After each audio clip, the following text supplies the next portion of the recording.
সাধারণ সম্পাদক। এছাড়া উনি যথেষ্ট ভালো এবং লেখক, এবং ওনার বেশ কিছু বইও সিনেমা হয়েছে।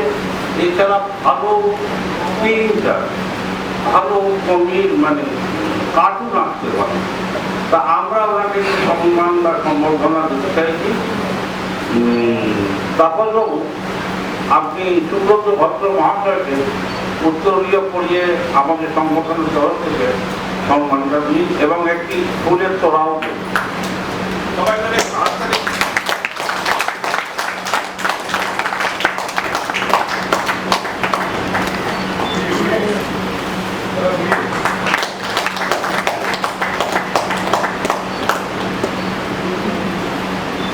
আমাদের এই মঞ্চের সভাপতি শ্রীযুক্ত কৈলাস আগরওয়াল মহাশয়, সুব্রত ভদ্র মহাশয়কে আমাদের সংগঠনের তরফ থেকে একটি চেক ওনার হাতে তুলিয়া দেওয়া হচ্ছে। চেকটি বিয়ারার দেওয়া হচ্ছে, এখন বিল দিচ্ছি না, আমরা বিয়ারার দিচ্ছি, আপনি যখন খুশি ইউজ করতে পারেন। আপনি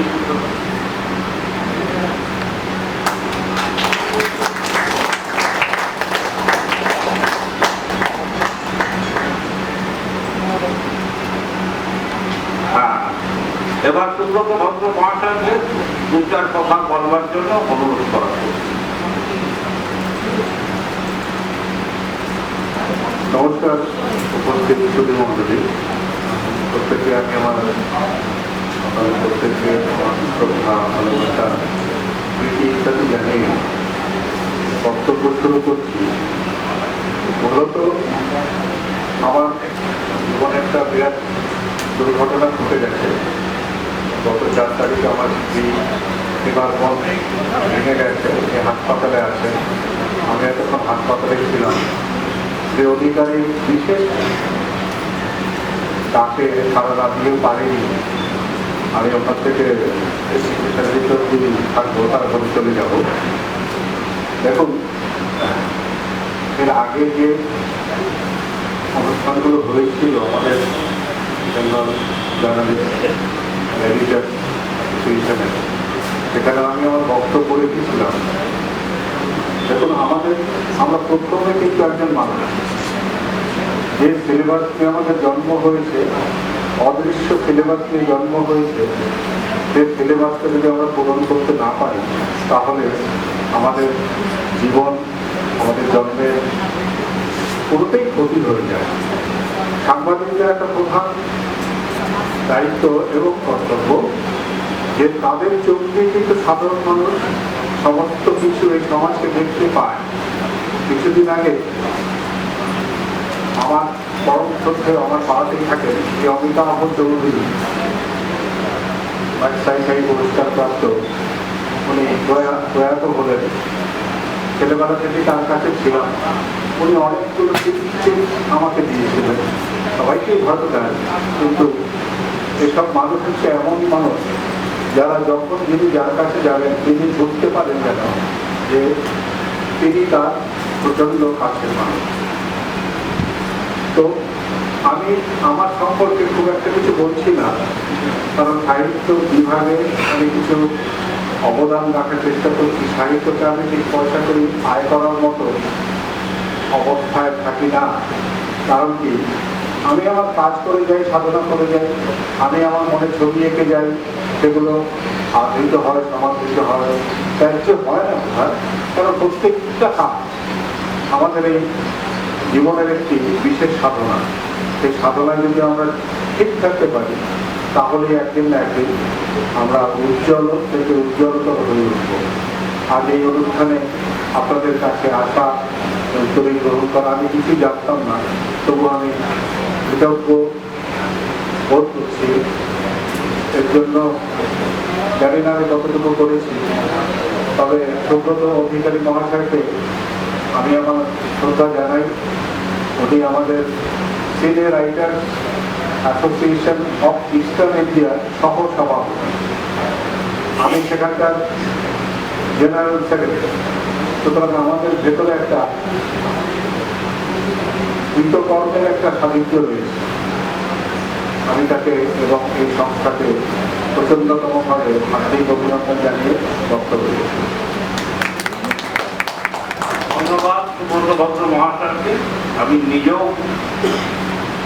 গল্প লিখি, কিন্তু ওনার গল্প করে আমি নিজে যথেষ্ট সন্তুষ্ট হই যে উনি যথেষ্ট বেশি পরিমাণে ভালো লেখেন এবং কার্টুন আঁকার ব্যাপারেও খুব সিদ্ধ। আমরা সুব্রত মহাশয় ভদ্র মহাশয়কে ধন্যবাদ জানালাম। ওনার স্ত্রী হাসপাতালে ভর্তি আছে, ওনাকে বেশিক্ষণ আমরা আটকে রাখতে চাইছি না। উনি ওই প্রতিশ্রুতি দিয়েই এসছেন, আমরা প্রতিশ্রুতি দিয়েছি যে আর এখন আমাদের মধ্যে বক্তব্য রাখবেন আমাদের সভাপতি মহাশয় কৈলাস আগরওয়াল মহাশয়। উনি উপস্থিত হয়েছেন, উনি কিছু বক্তব্য রাখবেন গল্প কথা। তবে বেলা 4টে পর্যন্ত মিটিং আছেন, তো তারপরেও কিছু কথা বলে দেব।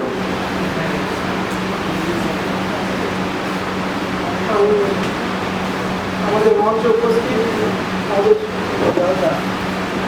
প্রেসিডেন্ট মহাশয়কে এবং সামনে উপস্থিত যারা আছেন সদস্যদেরকে সবাইকে নমস্কার জানাচ্ছি। এত কষ্ট করে এটা খুবই ভালো ব্যাপার। আর আমরা আপনাদের জন্য সবসময় আছি, আপনাদের সুখে দুঃখে কোনো অসুবিধা হলে আমরা নিশ্চয়ই চেষ্টা করবো কারণ যে আপনাদের যতটুকু পারে সাহায্য করেন, আপনাদের পাশে থাকেন। আর আমাদের এই সংস্থার উন্নতি হোক, এই কষ্ট করে মানুষরা যে সংবাদ মাধ্যমগুলো আমাদের কাছে পৌঁছায়, এদের কষ্টের জন্য আমরা এদেরকে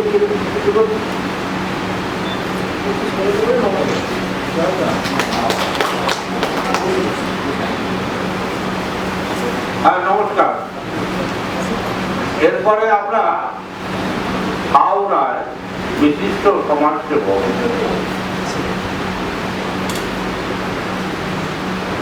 দেববাবু মহাশয়কে আমন্ত্রণ জানাচ্ছি, আপনি একটু আসুন। উনি আমাদের সংগঠনের মেম্বার এবং সকাল থেকে যথেষ্ট পরিশ্রম করে যাচ্ছেন আমাদের সংগঠনের থেকে। উনি হাওড়াতে সমাজসেবক হিসাবে বিশেষভাবে বসেছি। গৌতম মহাশয় এবং উচ্চমনিষ্ঠ বিশিষ্ট ব্যক্তিবর্গ সকলে বা আমাদের সামনে যাওয়া বসে জার্নালিস্ট সকলকে আমার ভালোবাসা জানিয়ে আমি বলছি। আজ আমি অনেক শেষে সুযোগ পেয়েছি। তিনি আমার অভিভাবক সমান। উনি একটা মাঠের গ্রাউন্ড থেকে কীভাবে একটা লোক তৈরি করতে পারেন বা একটা মানুষকে তৈরি করে নিয়ে আসতে পারেন, সেটা আমি জলজান্ত প্রমাণ আমি দেখি। আজকে আমি সোশ্যাল কাজের সঙ্গে যুক্ত, অনেক ছোটোবেলা থেকেই আমার সোশ্যাল কাজের সঙ্গে আমি যুক্ত ছিলাম বা এখনো আছি। মানুষের জন্য মন কাঁদে, মানুষের উপর করে নিজেকে মানে খুব খুশি মনে হয়। এবং আমাদের পাড়াতে আমাদের রেল লাইনের ধারে কলোনি আছে, সেই কলোনিগুলো মানে বর্ষাকালে জল জমে যেত বা রোগের প্রাদুর্ভাব দেখা যেত বা কোনো মানে ডাক্তার দেখাতে পারছে না, তাদেরকে নিয়ে হসপিটালে ভর্তি করা, কারোর বিয়ে বাড়ি মানে বিয়ে দিতে পারছে না, তাদেরকে বিয়ে দেওয়া, বিভিন্ন ধরনের আমি সমাজমূলক কাজ করে থাকি। এমনকি রেলের লাইনের ধারে যারা মানে পাইখানা মতো রেল লাইনের উপর, সেগুলো পুলিশ প্রশাসন যখন এ করলো যে ওখানে করা যাবে না, তখন আসলে আমার ফাইন করলেন, আসলে আপনাই তখন আমার কাছে গানেতে আসে এবং ওদের কথাগুলি আমার কানে বাজে। তখন আমি নিজে থেকে মানে 8খানা পায়খানা আমি করে দিচ্ছি, একজন পায়খানা করে দিই, প্লাস তাদেরকে বাচ্চাগুলো পড়াশোনার জন্য একটা স্কুল তৈরি করি। স্কুলে আমাদের এখন বর্তমানে ওখানে 75 স্টুডেন্ট পড়ছে, 8টা বিদ্যমান চালিত। আর কিছু কিছু কলোনিতে যারা ভূমিকা করে খায় তাদেরকে প্রতি মাসে 5 কেজি করে সমস্ত অনুযায়ী 5 কেজি করে চাল আমি দিয়ে থাকি। আমি একটা ছোটো কারখানা চালিয়ে আমার সেই কারখানার উপার্জিত অর্থ আমি মানে টোটালি আমি দান করি। এইভাবে আমি রাজনৈতিক আমি আমার পাড়াতে আমি মানে এইসব করে নিজেকে খুশি মনে করি। আর তারপরে শেষের দিকে আমার দুটোকে বলতে পারেন, হ্যাঁ আমি যোগাযোগ করে আমি এখানে আসতে পেরেছি, আসতে পেরে খুব নিজেকে ধন্য মনে করছি। আমি যতদিন বাঁচবো আমার শেষ রক্তবিন্দু দিয়ে হলেও আমি মানুষের সেবা করে যেতে পারি।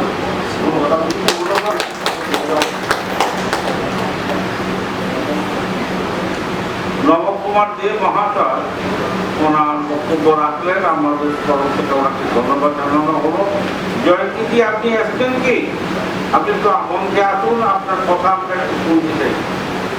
আপনি শরীরটা খারাপ ছিল, আপনি শুনেছিলাম, আপনি একটু বক্তব্য আমাদের জন্য বলে যান। এরপরে অন্য সেশন কি হবে তাড়াতাড়ি হবে। নমস্কার। সকল সাংবাদিক বন্ধুদের আমার আন্তরিক শ্রদ্ধা এবং শুভেচ্ছা জানিয়ে একটি কথা বক্তব্য রাখবার মতো পরিস্থিতি আমার নেই বা আমি পারবো না, সেটা সম্পাদক মহাশয় আমাকে অবস্থিত রেখে দেবেন।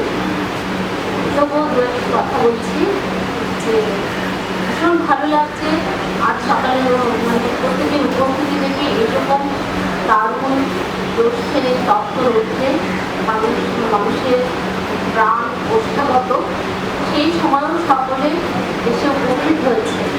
এই একই মঞ্চে আমরা সবাই আছি মানুষের জন্য এবং মানুষের কাছে মানুষের পাশাপাশি থাকবার জন্য। সকল বাধাকে অগ্রাহ্য করে তুচ্ছ করে আজকে আমরা উপস্থিত হয়েছি। ভালো লেগেছিল, ভেবেছিলাম কিছুটা কার্যকরী হবে, তার মধ্যে কিছু হয়তো কার্যকরী হয়েছে, কিছু এখনো হয়ে ওঠেনি, সেটা অসাফল্য হয়তো আমাদের সকলের। গত বছর আমরা কোনো একজন সাংবাদিক বন্ধুর মুখে শুনেছিলাম বা আমাদের সম্পাদকের মুখে শুনেছিলাম যে সাংবাদিকদের নিরাপত্তা নেই। আজকে যে সময়কালে আমরা পথ চলেছি, আপনারা সবাই জানেন, নতুন করে কিছু বলবার নয়। এই সময় আমরা একটা সময় জানতাম যে কোনো দুর্গম পরিস্থিতি, যে কোনো পরিস্থিতির মধ্যে একমাত্র সম্ভব হচ্ছে সাংবাদিক বন্ধু। সাংবাদিক বন্ধু সব জায়গায় সকল পরিস্থিতিতে গিয়ে হাজির হতে পারবে, তারা কোনো বাধাগ্রস্ত হবে না। কিন্তু বর্তমান সময়ের প্রেক্ষাপটে আমরা যা দেখতে পাচ্ছি যে কোনো কিছুতেই সাংবাদিক বন্ধুদের আর সেই জায়গাটা নেই। সাংবাদিক বন্ধুরা মারধর খাচ্ছেন, তাদের ক্যামেরা ভেঙে দেওয়া হচ্ছে, তারা নির্যাতিত হচ্ছেন।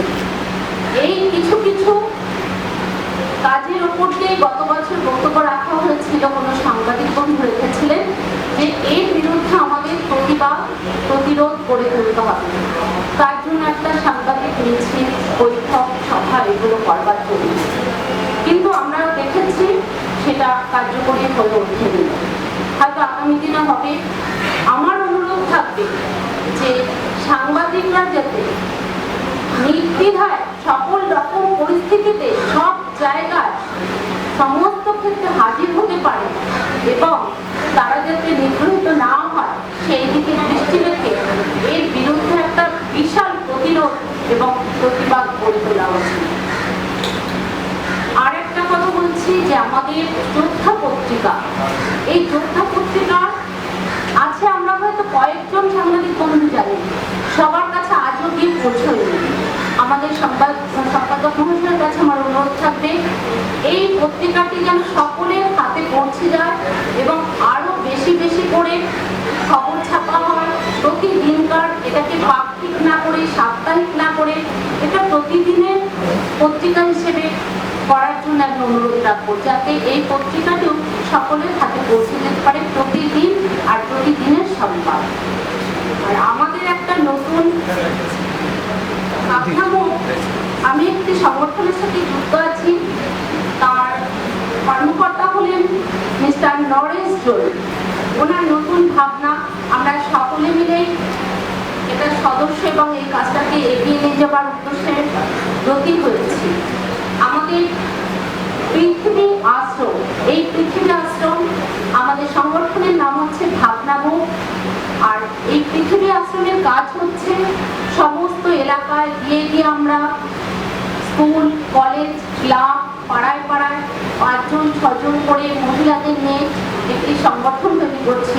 তাদের মধ্যে সেক্রেটারি, প্রেসিডেন্ট, কোষাধ্যক্ষ সমস্ত কিছু তৈরি করে দেওয়া হচ্ছে এবং প্রত্যেকের বাড়ির যে খবরের কাগজ, প্রতিদিনের যে খবরের কাগজ পড়ার পরে আমরা বিক্রি করে দিই, সেটা বিক্রি না করে প্রত্যেকে একটা পেপার ব্যাংক তৈরি করা হচ্ছে। সেই পেপার ব্যাংকে পেপারগুলো জমায়েত করে সেই পেপারগুলো বিক্রি করা হচ্ছে, বিক্রির একটা অংশ রাখা হচ্ছে আমাদের